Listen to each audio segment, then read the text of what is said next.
Hey, my name is Timothée Chablagoo, and today I'm going to show you how I made this cover for FWLR. So I've done a couple of covers for FWLR and Monster Cat already. If I was going to keep doing covers for FWLR, it was going to help me greatly if I could just have a 3D model of his car, because I was starting to dabble a little bit more in 3D, and I use 3D almost exclusively now. Having a 3D model of a car that you're drawing all the time from different angles is like super helpful. So I asked FWLR to send me a bunch of references of his car because his specific car is the main character of a lot of these cover artworks. So here's a 3D model that I made back then a couple years ago when I wasn't as great as modeling as I am now. I think it turned out, okay. I knew I just needed to get the basics, the color, the form, and then a lot of the little cosmetic details. The shape might not be exactly perfect, but if I can just get the angles to look right from the angles that I wanted to use it, I could fix it up in Photoshop later after I had the render done. With this cover for Busted Out, we wanted something very dynamic, and I think we kind of took the title Busted Out literally and wanted to have this very action-packed scene of the car like busting out of some facility or something like that and being chased. Very dynamic, very like anime in your face kind of stuff. So having a 3D model for that was gonna be a huge lifesaver, because drawing a car is already hard enough. Drawing it in like this wacky like fisheye perspective is like Kim Jong-gi level, and I'm not there. So we used 3D to help me there. This is essentially the main 3D scene, and the sketch that I had made was based off of this scene. Let me show you the sketch. So this was a sketch that I sent them, and you already can see that the car is there. There's like this police car asset that I purchased, and there's a general kind of background image for the facility that they're going to be breaking out of. And then, and that's pretty much it. Just kind of these spotlights to indicate like helicopters or whatever alarm systems going off, and it's all kind of this narrative scene of something, this escape. And they liked this, so because I had made the sketch in 3D, I was able to just build upon this as it is. So let me show you the scene and why you should be using 3D to help your 2D artwork, and how it can really give you a lot of freedom when you're creating and need to come up with cool camera angles.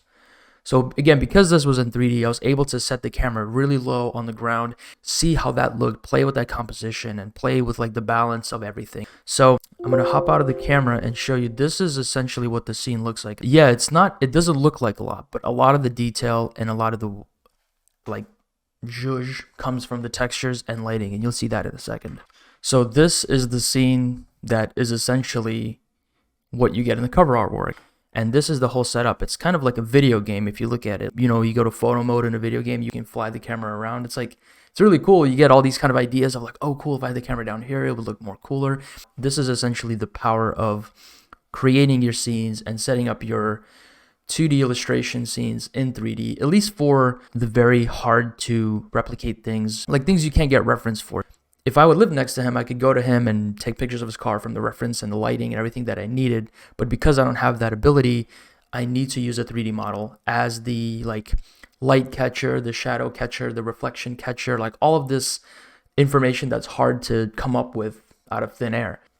Once we go into the camera view, I can take little things like this fence if I don't like it, or if I want to move it around. I can take this part of it, let's say this part, and I can just kind of move it over, like, okay, I want it over here instead, or I want it more like, I want it to curl even further. And you can play with all that kind of stuff. It's all live, and it really gives you a lot of freedom. But yeah, and so like if you wanted to get a different angle, you can get an angle from here or an angle from the top. You could do that. Or if you wanted to get a shot like from the helicopter view, you can kind of do something like that. I can also take the wheels and turn them if I want to have them facing a different direction, this way or that way, whichever way makes sense. So having the 3D model made ahead of time was like a huge lifesaver. It made the whole process a lot more fun, and it allowed me to get more dynamic angles that like maybe would otherwise be hard to as a 2D artist, as a purely a 2D thing without proper reference as well.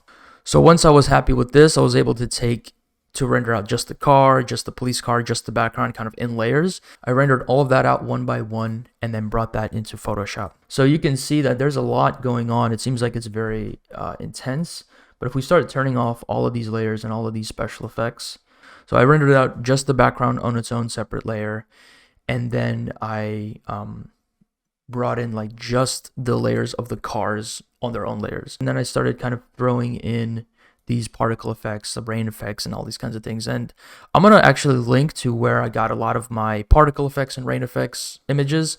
There's this really awesome website for concept art, and I've spent way too much money there buying a lot of their packs, but I use them a ton, so it works out. And just starting to go through and separate these layers and separate a lot of the visual elements so that it still makes sense, but it looks intense. Like, we want it to look crazy and there's a lot going on, but we still want it to be readable.